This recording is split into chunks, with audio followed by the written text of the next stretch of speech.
Hello everyone, welcome back. In this section, we are going to look at the interview questions which are frequently asked in structure and union. So let's look at the first question. Which operator is used to access the structure, element or members? Let's assume that we are using a variable to access the member, which is the operator which is used. You can pause the video and then type the answer, and after that we'll discuss the answer. So the answer is dot operator. If at all you're using a pointer, then you would use the arrow operator. But if you're using the variable, you would use the dot operator. So let's look at this question. What would be the size of struct tag? So we have one integer array of 18 elements. We'll assume size of int is 4 bytes, right? So what would be the size of struct tag?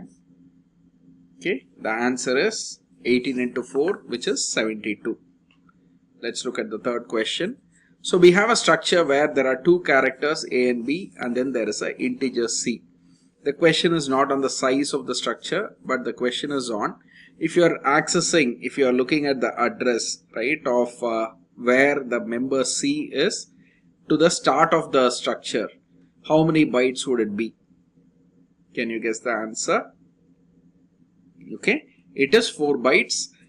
We will discuss on structure padding, right? I'll go through a couple of more questions and then we will discuss structure padding. Next question. So you have two characters and an integer. Sorry, this is the same question. Yeah. So you have an integer and a character. And then if you are discussing we need to know the size of the struct tag. So, okay. Hope you have the answer. So the answer is 8. It is not 5. 4 for the integer, and structure allocates another 4 for the character, right? Again, as I said, after the next question we will discuss structure padding. So we have an integer, we have 4 characters. What do you think would be the size of the structure? Size of the structure is still 8.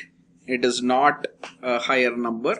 So let's discuss structure padding now. This is a logical point to discuss that. So we saw that when you had one integer and one character, the size was 8. So why is it 8 bytes? It could have easily packed that in 5 bytes. What happens here is for C, when it does a read from the memory, it does the read from word, right? One word at a time, which is 4 bytes at a time. So it is easy for C to look at the first member is the first 4 bytes, second member is the second 4 bytes. If it is able to pack more than one member within that 4 byte boundary, it would pack more than one member. For example, in this particular program you're seeing on the screen, character J, K, L, M, all these 4 can be packed into the second word, which is the second 4 bytes. So it has packed all the 4 into the second 4 bytes. But if you look at the previous question that we discussed, it has one integer and one character, right? So the first word has the first integer I. Second word of 4 bytes, right? It allocates 4 bytes, which is for the character. So this is how it works. So if at all you had an integer after this, it would be 12 bytes would be the size, right? One for the integer I, 4 bytes for the character, and then another 4 bytes for the second integer. If at all you had another integer after the character. That's how C operates. So this actually helps C to better perform in a read cycle. Otherwise, what would happen is the variables would the members would start on odd boundaries, which is very difficult for C to manage. So what C does is it packs the variables so that the next member appears in the next word boundary so that it is easier to read. So that's why you see that the answer for this is 8. And the next one, right? Can I alter the packing, right? I don't want to waste the memory. Yes, you can do it. You can use the hash pragma pack 1. So if you do this, the packing happens at 1 byte boundary. It might be a little slower, but still, right, from a memory standpoint, it is efficient. So struct tag int I and char j. So if you print the output for this particular program, the answer would be 5, not 8, because integer is 4 bytes and character is 1 byte. There is no structure padding that happens in this particular case. Next question. So if you look at it, we have a structure with 2 integers and we have an array of structures of 10 elements. Now what would be the size of that array A, right? So each element is 8 bytes and you have 10 elements in total. So the total is 80 bytes would be allocated for A. So now let's move on to unions, right? We have discussed structures. These are the most usually asked questions. Structure padding is one of the frequently asked questions in the technical interview. Nested structure is not that usually asked, so that's why I avoided nested structures. But if at all you want to use the two dot operators to access a member, you can look at that. But generally, structure padding is the most famous area within structure, and array of structures is the other one, right? So if you've covered those two, so structures you're good.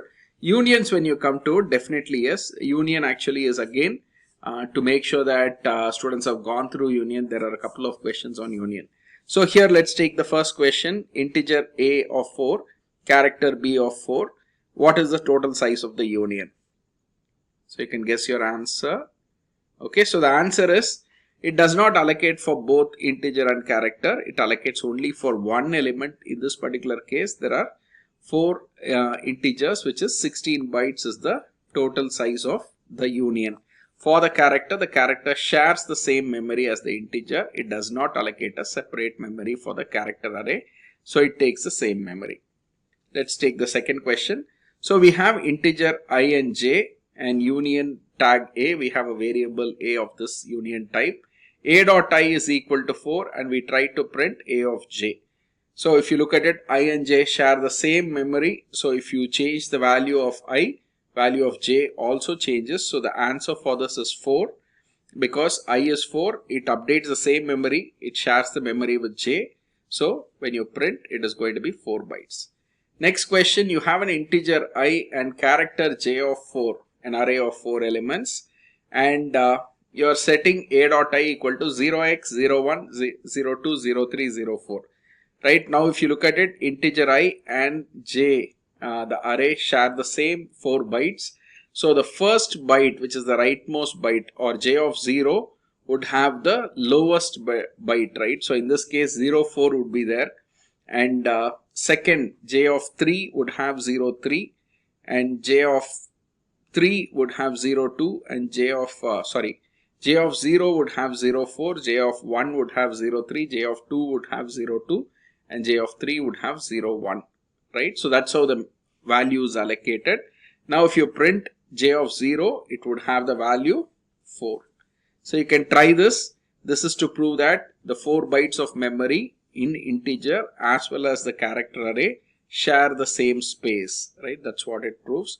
So this is usually, right, and unions, you just need to know that unions, all the member elements share the same size, and the maximum size of the union is the size of the maximum element. That means if you have an integer, one integer and one character, the maximum size is for the integer, so it allocates for the integer.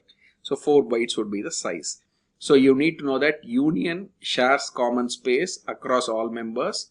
The size of union is the size of the maximum member. These are the two things that you need to be aware of unions. So that's it. I think this was a pretty short session which explained to you the most important questions that you had in structures and unions. The next session is going to be interesting. It's going to be on pointers. Let's meet up there.